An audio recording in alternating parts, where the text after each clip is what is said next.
La resonancia magnética nuclear nos permite comunicarnos con los hidrógenos de una molécula. Utilicemos esa comunicación para resolver un caso de identificación de compuestos. El problema es que ha habido una gotera en el laboratorio y el agua ha caído sobre 8 viales que contenían una serie de alcoholes isómeros de fórmula molecular C5H12O. Las etiquetas se han despegado y emborronado con el agua, de forma que no podemos saber qué isómero está en qué vial. El primer desafío es dibujar todas las estructuras posibles. 3 cadenas de 5 carbonos con el grupo H en las 3 posiciones posibles, 4 cadenas de 4 carbonos con un grupo metilo ramificado y el grupo H en todas las posiciones posibles, y por último una cadena de 3 carbonos con 2 metilos ramificados. Cualquier otra estructura que pintes será alguna de estas 8 en una postura diferente. Hemos registrado espectros IR de cada vial, pero a no ser que consultemos una base de datos, los espectros IR por sí mismos no nos permiten averiguar las estructuras. Lo mismo sucede con los espectros de masas.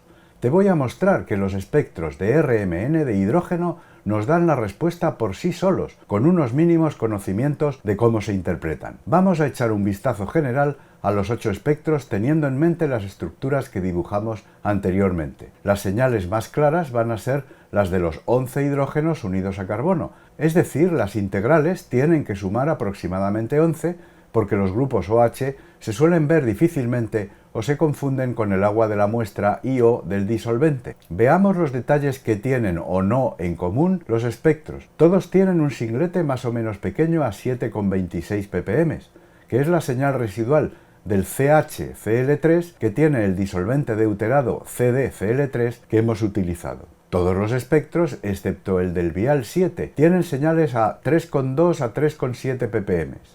Eso quiere decir que todos los alcoholes menos 1 tienen grupos CHO o CH2O, en los que los hidrógenos sobre el carbono sufren el desapantallamiento electrónico del oxígeno electronegativo, que les lleva a mostrar ese desplazamiento químico tan relativamente alto. Si miramos las estructuras, inmediatamente identificamos el alcohol del vial 7 con la estructura G porque es la única con un grupo H terciario que no tiene ningún hidrógeno inmediatamente cercano que desapantallar. Otro detalle común a todos los espectros, excepto el del vial 5, es que las señales son muy complejas, porque los hidrógenos que no son equivalentes entre sí por simetría se acoplan entre sí, si están a 2 o 3 enlaces de distancia.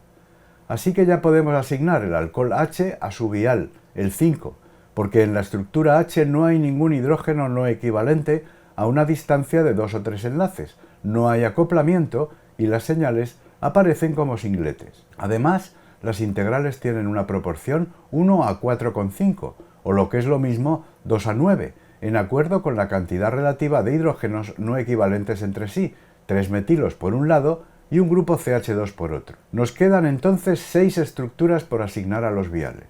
Estudiemos el número de hidrógenos más cercano al grupo OH. Las estructuras A, D y E tienen grupos CH2O, es decir, la integral de la señal más desapantallada debe valer 2 unidades frente a las 9 del resto. Sin embargo, las estructuras B, C y F tienen grupos CHO y por tanto la señal más desapantallada debe valer 1 unidad frente a las 10 del resto. Echemos un vistazo a las integrales de los espectros. Las de los viales 1, 6 y 8 son 1 a 4,5 aproximadamente, o lo que es lo mismo, 2 a 9. Por ello, los alcoholes de los viales 1, 6 y 8 tienen que tener las estructuras A, D y E. Por su lado, las integrales de los espectros de los viales 2, 3 y 4 son 1 a 10 aproximadamente, por lo que sus estructuras tienen que ser B, C o F. La estructura C llama la atención porque es la más simétrica de todas y debería mostrar 3 señales, con intensidad relativa 1 para el CHO, 4 para los 2 grupos CH2 equivalentes que lo flanquean y 6 para los 2 grupos metilo también equivalentes entre sí. El espectro del vial 3 es el único que cumple esa condición, así que este vial debe tener el alcohol C. Aprovechemos esta asignación para entender algo más el espectro del vial 3. Las señales más apantalladas, es decir, las que salen a menos ppm, suelen ser las de los grupos metilo porque sus hidrógenos son los que están más lejos del sumidero de electrones, que es el oxígeno, y lo notan menos.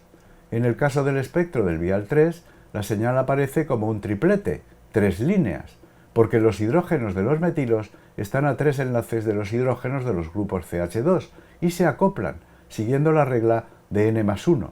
Si se acoplan con 2 hidrógenos, el número de líneas es 2+1, es decir, 3. Sigamos. Las estructuras B y F con grupos CHO deben pertenecer a los viales 2 y 4 por exclusión. El espectro del vial 2 tiene una integral de sus señales más apantalladas de aproximadamente 9 unidades, mientras que en el espectro del vial 4 éstas integran para 6. La estructura B tiene 2 grupos metilo, mientras que F tiene 3, por lo que el vial 2 debe contener F y el vial 4 al alcohol B, lo que hemos deducido por las integrales de las señales más apantalladas. Queda por asignar las estructuras A, D y E a los viales 1, 6 y 8. ¿De qué detalle estructural nos podemos aprovechar? La estructura D tiene 2 grupos metilo equivalentes que tienen que aparecer como un doblete al estar acoplados al hidrógeno del grupo CH común, según la regla de n+1. De los 3 espectros que nos quedan, esto solo lo cumple el del vial 8. Además, entre A y E descubrimos que en A solo hay un grupo metilo unido a un grupo CH2, mientras que en E hay 2 grupos metilo. El espectro del vial 6 no está muy bien resuelto, pero tiene la señal más apantallada con una integral de 3, mientras que el espectro del vial 1 la tiene con una integral de 6. Por consiguiente, el alcohol A está en el vial 6 y el E en el vial 1. ¿Te das cuenta de que hemos averiguado qué alcohol está en qué vial con los espectros de hidrógeno sin ninguna otra ayuda adicional? Esto es imposible de hacer con los espectros de infrarrojo o de masas. ¿De qué nos hemos servido para hacer la asignación? ¿De un conocimiento profundo de la técnica RMN? En absoluto. Fundamentalmente de las integrales y de la simetría de las estructuras de los alcoholes. Tan solo hemos tenido que saber que las señales de los hidrógenos más cercanos al oxígeno son las más desapantalladas y viceversa. Y lo más importante, que el área de las señales, o lo que es lo mismo su integral, es proporcional al número de hidrógenos responsables de ellas. No me cansaré de repetirlo. La resonancia magnética nuclear es la herramienta definitiva para resolver problemas estructurales de todo tipo en química orgánica. ¡Hasta pronto!